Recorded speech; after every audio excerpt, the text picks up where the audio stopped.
Selam arkadaşlar. Herkesi hoş gördük.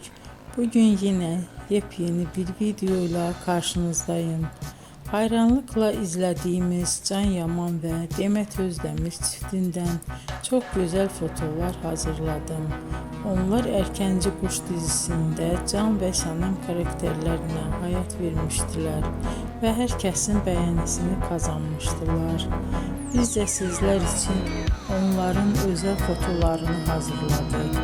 Bu muhteşem videoların gelmesini istiyorsanız bol bol yorum yazın.